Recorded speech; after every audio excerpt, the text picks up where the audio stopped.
Hello tout le monde, c'est Awapsi. Aujourd'hui on se retrouve pour la toute dernière vidéo de l'année 2022. Alors quand je la filme, on est le 19 décembre, donc l'année est pas totalement terminée. J'aurais aimé filmer cette vidéo plus tard, mais malheureusement j'en aurais pas l'occasion parce que je ne serai plus chez moi pendant un long moment, donc je suis obligée de la filmer maintenant. Même si en soi, par exemple je suis en train de lire en ce moment 10 jours avant la fin du monde de Manon Fargeton et aussi Scarlett. Donc je les aurais sûrement finis d'ici la fin de l'année, mais du coup j'ai juste compté 10 jours avant la fin du monde parce que je suis bien avancée et je suis obligée de le terminer parce que je dois le rendre à la bibliothèque demain ou après-demain maximum. Donc celui-là c'est sûr que je vais le finir, l'autre je sais pas si je vais le finir mais à mon avis oui. Donc les chiffres que je vais donner dans cette vidéo ne seront pas forcément vrais. Voilà.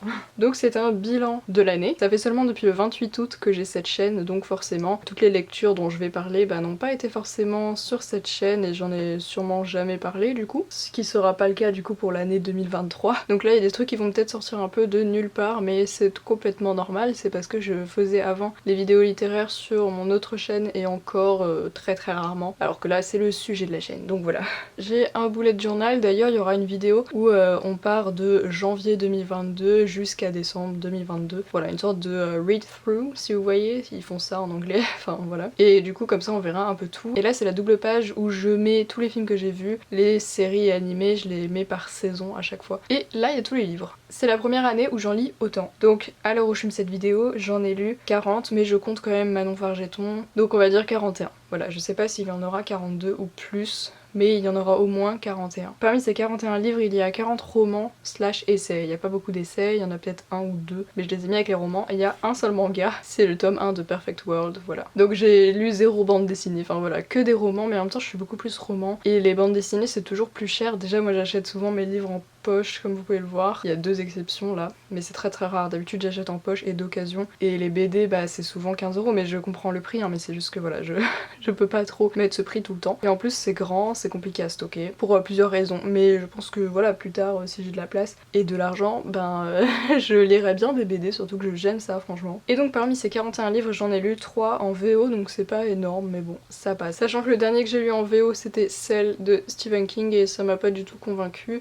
Après c'est pas juste parce que c'est en VO, même si j'ai un petit peu galéré. Mais les autres que j'ai lus en VO, c'était Loveless de Alice Oseman, ça c'était vraiment super. Un de mes coups de cœur de l'année, qui est sur ma liseuse. Voilà, il est juste ici. Et j'ai lu aussi A Slow Fire Burning de Paula Hawkins en anglais. Ça c'était un petit peu compliqué aussi. Je sais pas si j'aurais mieux compris en français, mais en tout cas ça m'a pas vraiment convaincue, voilà. J'ai essayé de voir à peu près les genres que j'ai lus en majorité parce que moi j'aime bien faire des statistiques, des trucs comme ça. J'aime bien compter, faire des listes, etc. Le seul obstacle à mon perfectionnisme c'est que en fait beaucoup de livres ont 2 genres en fait. Donc la plupart sont jeunesse, enfin ils appellent ça jeunesse mais j'imagine que c'est young adulte. Donc la plupart sont young adulte et fantasy, science-fiction, enfin voilà, ils cumulent. Et du coup, quand ils cumulaient, j'ai pas tenu compte de young adulte, j'ai juste tenu compte du genre que je considère principal, donc fantasy, fantastique, voilà, mais la plupart c'est quand même du young adulte, parce que concrètement cette année j'ai lu un seul classique, Léo de Hurlevent, voilà, c'est le seul classique que j'ai lu. Avant j'en lisais beaucoup plus, mais voilà, ça, je suis un peu passée à autre chose on va dire. Bon c'est pas définitif évidemment. Et donc dans cette année 2022, le genre prédominant c'est clairement la fantasy, puisque j'en ai lu 9. Et la science-fiction 8. Donc bon c'est pas la même chose mais ça se rejoint un petit peu quand même. Voilà, c'est tout ce qui n'existe pas quoi finalement. Ensuite on a 6 thriller slash policier j'ai mis ensemble parce que bon je sais pas trop la différence, je vous avoue. Ensuite il y a 5 young adultes, donc je les ai comptés quand même parce qu'en fait c'est les livres où il y avait un seul genre en fait. Enfin ils étaient juste young adultes, par exemple Zouk de Pierre Bottero c'était que jeunesse il y avait écrit, donc voilà, je sais pas si c'est contemporain ou quoi, enfin moi je me base juste sur le livre addict, je sais pas trop deviner les genres en vrai. Et ensuite j'ai lu 3 contemporains et puis le reste c'est ce que j'ai lu en 1 ou 2 fois, donc c'est pas super important, mais vraiment la fantasy elle a explosé tout le reste. Il y a juste une romance d'ailleurs, et je l'ai lu au début de l'année. C'était Noël, Avalanche, Hésitation ici, et franchement c'était plutôt pas mal, enfin j'ai bien aimé, voilà, une petite romance de Noël. D'ailleurs avant j'avais lu Les ours mal léchés s'apprivoisent à Noël, et ça pour le coup j'avais beaucoup aimé, mais c'était en 2021. Mon année a d'ailleurs commencé avec ce livre précisément, et Elle se terminera, je pense, sur Manon Fargeton ou Les Chroniques Lunaires, tome 2, un des deux. Je pense pas que j'aurai le temps d'en lire un troisième. Et cette année, j'ai lu 2 tomes de L'Épouvanteur, je le précise parce que je crois que l'année d'avant, j'ai lu les 4 premiers. Et cette année, j'en ai lu que 2, mais j'avais un peu décroché au 5e et le 6e m'a vraiment remis dedans. Mais je l'ai lu il y a pas longtemps, donc pas le temps de lire le 7e tout de suite. Et mon année, elle a surtout commencé avec Phobos, voilà, que j'ai décidé de commencer. Il y a beaucoup de livres que j'ai pris à la bibliothèque, hein, sinon j'aurais mis tous mes coups de cœur ici. C'est pas que des coups de cœur que j'ai mis là, presque en fait. Mais le problème c'est que j'ai aussi beaucoup pris à la bibliothèque, donc c'est plein de livres que je n'ai plus du tout. C'est le cas de Phobos. C'était pas forcément un coup de cœur, le tome 1 je lui ai mis 16, mais j'ai beaucoup aimé quand même l'histoire et tout. C'est juste que j'ai eu un peu de mal avec les personnages à m'y attacher, etc. Mais voilà, j'ai commencé avec Phobos et j'ai un peu enchaîné, puisque le tome 2 je l'ai lu 2 semaines après. Ah par contre le tome 3 j'ai mis 1 mois, mais c'était quasiment tout à la suite. Et le 4 je l'ai pas encore lu. Et mon premier coup de cœur de l'année, il est arrivé le 20 mars 2022 et c'était Prospérine, virgule point. Je sais plus si j'en ai parlé sur cette chaîne, mais je lui ai mis un 19 et franchement c'était un véritable coup de cœur. C'est une sorte de cosy mystery où ça se passe dans un monde où les gens c'est que des lettres de l'alphabet en fait. Ou alors des ponctuations, enfin comme le point virgule littéralement. Le personnage principal c'est un point virgule, enfin virgule point. Parce que son père devait s'appeler point et sa mère virgule ou l'inverse, je sais plus, et ça a mélangé quoi. En fait ce personnage est fleuriste et elle va retrouver un cadavre dans son magasin et donc elle va vouloir enquêter, donc elle va aller à la capitale, etc. Et c'était vraiment un coup de cœur ce livre parce que la mise en page, juste trop bien, enfin il se passe des trucs mais c'est n'importe quoi. Pour toutes les personnes qui adorent la langue française, vraiment c'est trop stylé, enfin par exemple à un moment Prospérine elle perd les accents suite à un accident, donc toutes ces phrases il n'y a plus d'accent jusqu'à ce qu'elle les récupère. Par exemple aussi les personnages de la capitale, leur ville, elle est posée sur des textes classiques ultra célèbres et tout, alors que les villages ils sont posés sur des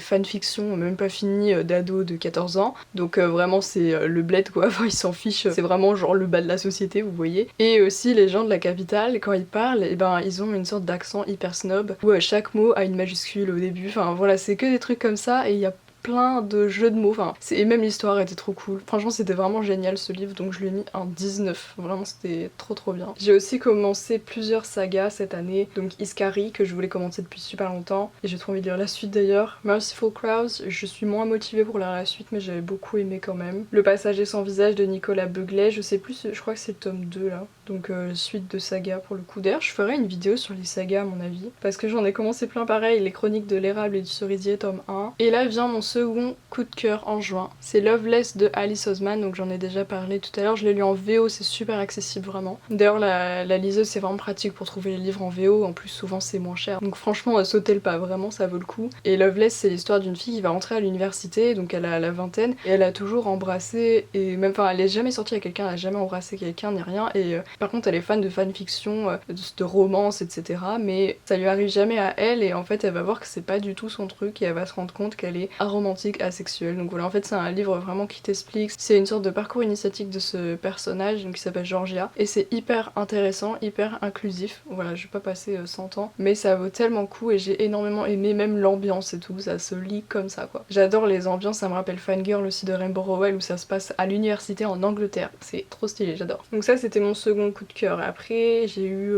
voilà, des petits 15, un 14, pas super. Paranoia de Melissa Belvin, j'avais vraiment pas trop aimé. Celle qui brûle de Paula Hawkins non plus, alors que Paula Hawkins c'est vraiment une de mes autrices préférées, enfin j'ai beaucoup aimé ses 2 premiers livres mais celui-là j'ai pas trop aimé. Peut-être je le relirai un jour en français. Et ensuite mon troisième coup de cœur de l'année, 1er août, c'est Zouk de Pierre Bottero. Vraiment ce livre il est super court, il se lit, enfin je l'ai lu en une fois je crois, mais c'est hyper émouvant. La personnage principale elle s'appelle Zouk, enfin c'est son surnom, et elle est fan de danse, elle a une meilleure amie qui s'appelle Mai Wen. Elles se connaissent depuis longtemps mais malheureusement des événements vont faire qu'elles vont se séparer, donc en fait Zouk elle va tomber dans l'anorexie suite à une vieille remarque d'un prof de danse hyper prétentieux, et Mai Wen elle va se retrouver piégée dans une relation vraiment genre un pervers narcissique, et du coup elles vont plus trop se parler, mais c'est vraiment un livre sur l'amitié et ça vaut tellement le coup, enfin je peux pas en dire plus sans spoiler, mais en fait Pierre Bottero, genre c'est le premier livre que je lis de lui, mais il sait tellement trouver les mots justes. En fait les phrases sont super simples mais il sait trouver les bons mots et du coup c'est hyper émouvant et magnifique, j'ai adoré ce livre. Ensuite j'ai commencé La Faucheuse et il y a eu le Pumpkin Autumn Challenge etc, donc ça vous avez tout le débrief qui est sorti il y a pas longtemps. Un autre coup de cœur, alors celui-là pour le coup je lui ai pas mis 19 parce que tous mes coups de cœur en général je mets 19 ou 20. J'ai mis 20 pour un seul livre cette année parce que c'est vrai que c'est dur de mettre 20. Genre comment tu sais que c'est parfait quoi. Mais après voilà c'est un ressenti personnel. Mais celui-là je lui ai mis 18, enfin QI de Christina Delcher j'en ai déjà parlé pas mal. Mais c'est une dystopie, mon ce genre préféré et j'ai du mal quand même à en trouver. Genre c'est pas, ça court pas les rues non plus voilà. Mais elle c'est son, je sais pas si c'est son deuxième livre mais en tout cas c'est sa deuxième dystopie après Vox. Et Vox la fin m'avait un peu déçue mais celui-là pour le coup il était vraiment super bien. Mais j'en ai déjà parlé il y a vraiment pas longtemps donc je vais pas encore revenir dessus. En tout cas il vaut trop le coup et c'était un semi coup de cœur on va dire. Et 12 novembre, mon coup de cœur absolu de l'année. J'en ai déjà trop parlé donc on va pas trop s'attarder. Mais c'est Un bûcher sous la neige de Suzanne Fletcher et j'aurais jamais cru, enfin ça faisait longtemps que je voulais le lire mais j'aurais jamais cru autant aimer cette lecture, c'était incroyable, c'est un ovni, enfin ça a rien à voir avec tout ce que j'ai lu dans ma vie et je pense que n'importe qui devrait le lire, c'est un livre très contemplatif, hyper bienveillant, tolérant, féministe un peu aussi, et tout dans la contemplation de la nature et tout, enfin franchement c'était magnifique, vraiment j'ai trop aimé et la mise en page aussi, enfin la manière dont c'est écrit est assez spéciale et j'avais jamais lu quelque chose comme ça. Donc celui-là je lui ai mis 20.